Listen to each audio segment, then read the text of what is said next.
అందం, ఆరోగ్యం, ఆత్మవిశ్వాసం అనూస్తో సాధ్యం. ట్రాన్స్ఫర్మేషన్ సర్వీసెస్ పైన flat 50% discount. Anoos since 1982. Andal திருவடிகளே శరణం.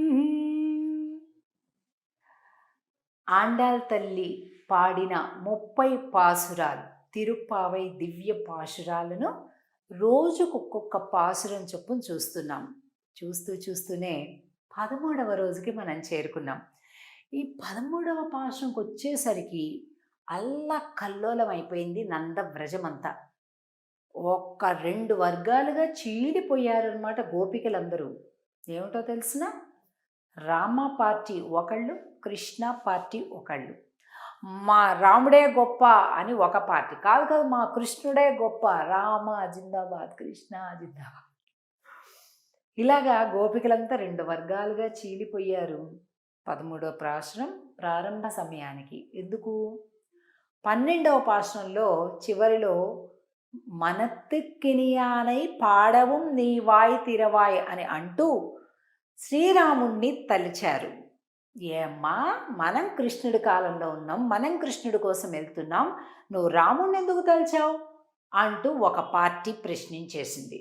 అయ్యేసరికి కృష్ణుడే గొప్ప అని ఒక పార్టీ, ఏమిటి అలా అంటారు, రాముడే గొప్ప అని ఇంకొక పార్టీ. ఇలా 2 పార్టీలు అయ్యాయి. ఏం మాట్లాడుకున్నారో ఈ వేల్టి పాశ్రంలో చూద్దాం.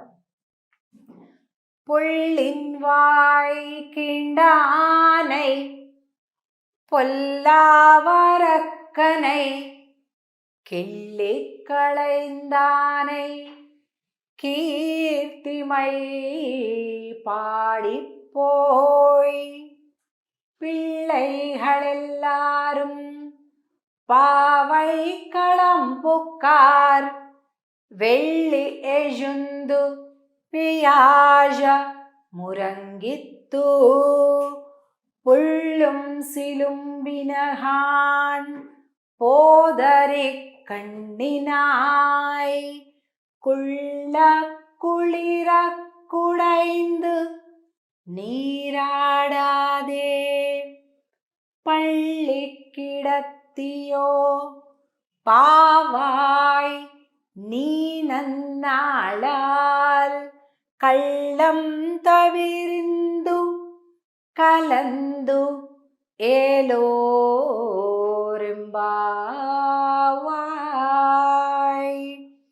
పుళ్ళిన్వాయ్ కీండానై పొల్లావరక్కనే. పుళ్ళిన్వాయ్ కృష్ణుడి పార్టీ ఆమె వచ్చింది. అందరూ అబ్బబ్బబ్బ కొట్టుకోకుండా రా అని ఒక వృద్ధ గోపిక, పెద్ద గోపిక వచ్చి, ఎందుకలా కొట్టుకుంటారు, ఆ రాముడైనా కృష్ణుడైనా ఇద్దరు ఒక్కళ్ళేరా, ఎందుకు కొట్టుకోవాల్సిన అవసరం లేదు అని ఒక పెద్ద గోపిక ఇద్దరు పార్టీల్ని సర్దుబాటు చేసి, మీరు ఒకసారి కృష్ణుడిది పాడండి, మీరు ఒకసారి రాముడిది పాడండి, మళ్ళీ మీరు ఒకసారి కృష్ణుడిది పాడండి, మీరు ఒకసారి రాముడి గుణం పాడండి అని ఆవిడ తీర్పునిచ్చింది.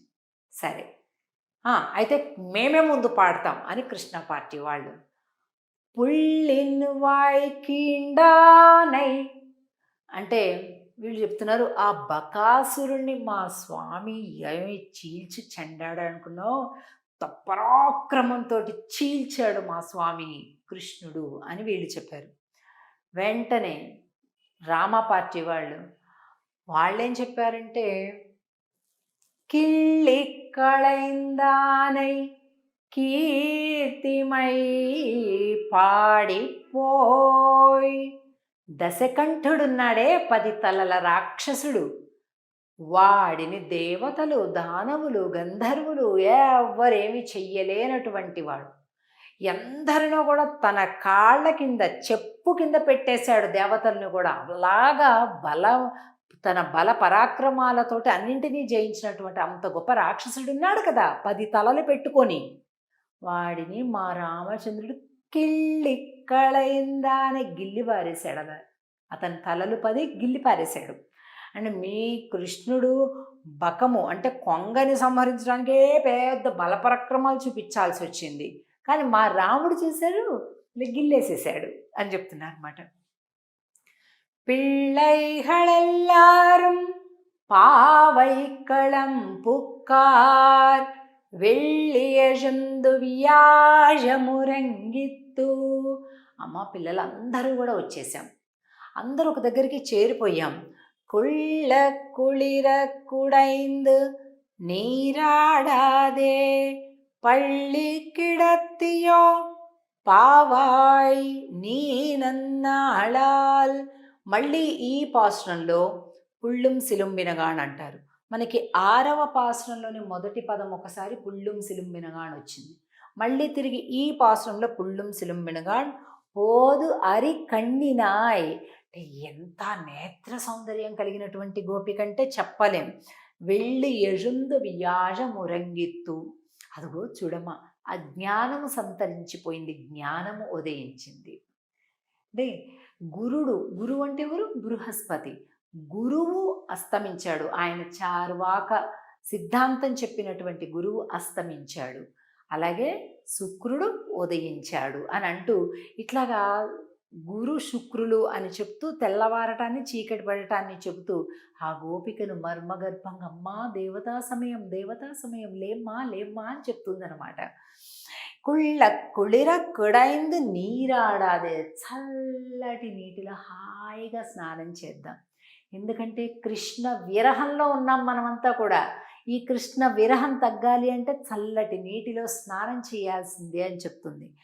పళ్ళి కిడత్తియో పావాయ్ నీ నన్నాళాల్. అంటే పళ్ళి కిడత్తియో, పడుకునే వింటున్నావా?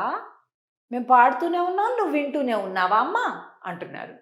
ఇందులో ఈ పాసురంలో బకాసుర వధ అనేది మొట్టమొదట పదంగా చెప్పారు. ఏంటి బకం అంటే కొంగ అంటే ఏంటి? దంభము అంటే ఏంటి? మనం చేయకున్నా చేసినట్లుగా అందరికీ కనిపించేలాగా చేయటం.